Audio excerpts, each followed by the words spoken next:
Hi, I'm Jo from J.H.Leather, and in this episode of Leathercraft 101, we're talking all about threads. To start with, let's talk about the two main types of thread used in handmade leather crafting, linen and polyester. Now, some of you may be asking why not nylon, and that for me at least is because I think of it as more of a machining thread than one that is used for hand stitching. Now, that's not to say you can't use it for hand stitching, but for me at least, the linen and polyester are the two main types that I use. Starting with the linen. This is a traditional thread used in leathercraft for many centuries. The linen thread comes from the flax plant, making it a natural material which is better for the environment when compared to polyester threads. Linen is also incredibly stretch resistant. Now, there are a few downsides to using linen thread, the main one being that as it is made from natural materials, it can rot over time if not cared for properly. Now, you can help the thread out here by adding some beeswax to it before you stitch, and this will also add some waterproof protection as well as keep the fibres of the threads nice and flat. Another issue you can get with linen thread is in thinner widths, it can snap more easily, especially if it has been pierced with a needle when stitching or when pulling your threads tight on thicker leathers. Polyester thread is a man-made thread that is incredibly strong and rot resistant, and it is because of these traits that this thread is a great option for handmade leather goods. They also have some great UV resistant properties, and I find that the waxed polyester threads are easier for beginner crafters to thread onto the needle. Now, these pros do come at a cost, mainly that as they are made from plastic, they're not great for the environment. Nowadays, you can easily get both types of thread in a myriad of colour and size options. Both are great options for your leatherwork, and it comes down to the item that you're making and what it's going to be used for, as well as your own outlook on what the craft is. For me, I love the linen thread and I use it for a lot of my leatherwork. However, when I'm making an item that I know isn't going to get cared for or going to get wet a lot, then I will use the polyester threads for these. And that's going to be on things like dog collars, where they're out in all the elements and they're unlikely to get treated regularly, if at all. In general, threads are made up from multiple strands of thinner thread. The way these are put together will give a different look and feel to the final thread. Now, I call it cable thread, but it's also known as twisted thread, and this is where the individual strands are twisted together to make the main cord of thread. The majority of linen thread and a lot of the polyester threads that you can get are going to be made using this twisted thread method. And the final look of the thread is a nice rounded cord. And you can see here in this 318 barber thread that I have, the three strands are twisted together to make the main cord.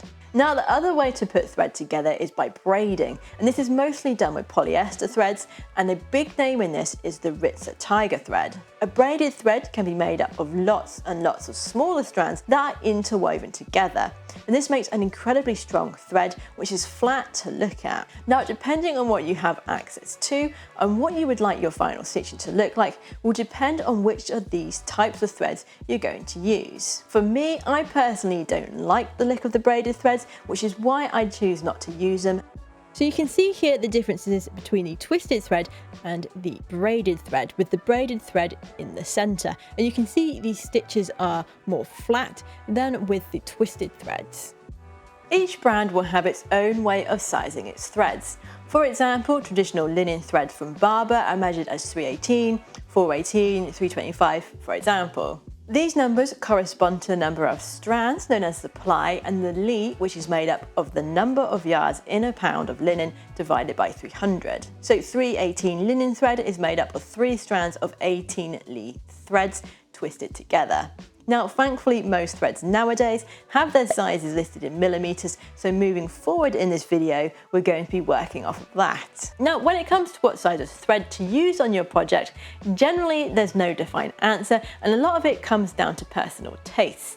However, stitch mark size does play a part in this. So I have made up a sample here of different stitch mark sizes and types, and different thicknesses of threads have been used in each size. So from left to right, the lighter brown thread is about 0.65 millimeters in diameter.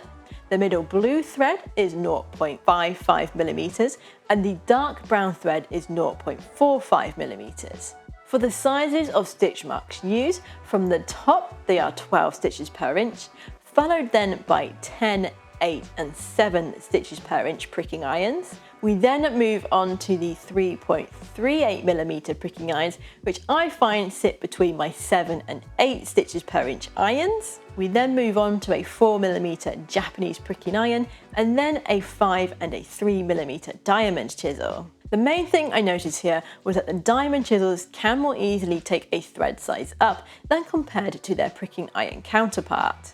So like I said earlier, the thread size to stitch size is a very subjective matter. And so with that in mind, this is what I would generally be using on the following stitch mark sizes. So for a 12 or a 10 stitches per inch marker, I would be using the 0.45mm thread. For 8 stitches per inch, my choice would be the 0.5mm thread size. For 7 stitches per inch or a 3.38mm pricking iron, I quite like the 0.55 or a 0.65 can also be used. For 4mm irons, my choice would be either the 0.55 or the 0.65mm thread. For the 5mm chisels, then 0.65mm thread.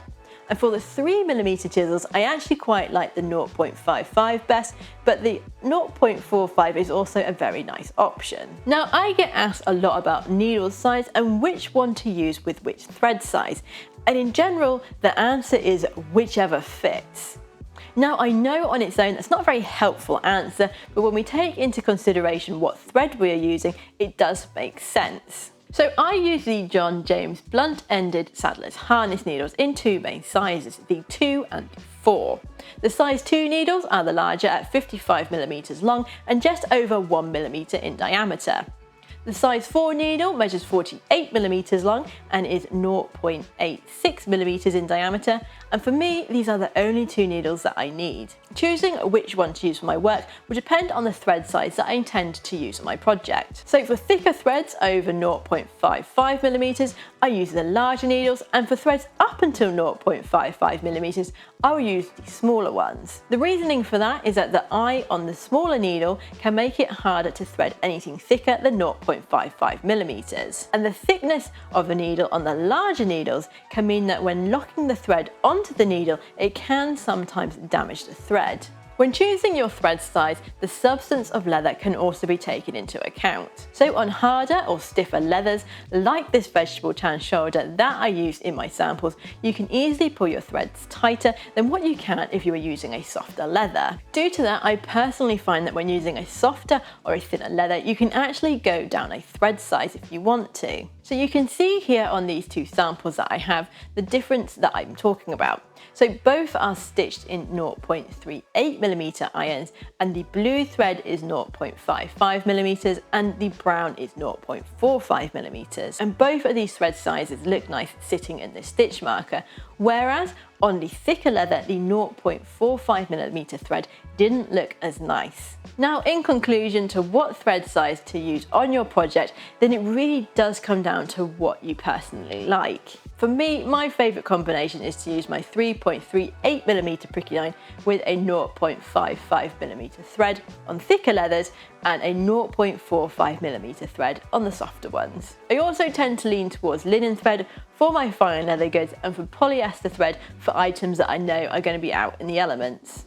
Now, I appreciate that is a lot of information to take in, and I hope I haven't boggled your brain with it all. So that is it for this video. I hope you found it interesting and hopefully you have learnt something new. If you liked the video, please give it a thumbs up to let YouTube know and to help push this video out to other leather crafters who are looking for the answer to what size thread to use on their projects. So thank you very much for watching, and I shall see you in the next video.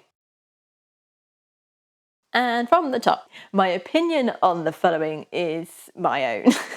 Your linen threads from Barber are measured as 3/18 thread are twisted together to make the main cord of leather. No, thread! Now I get lost about...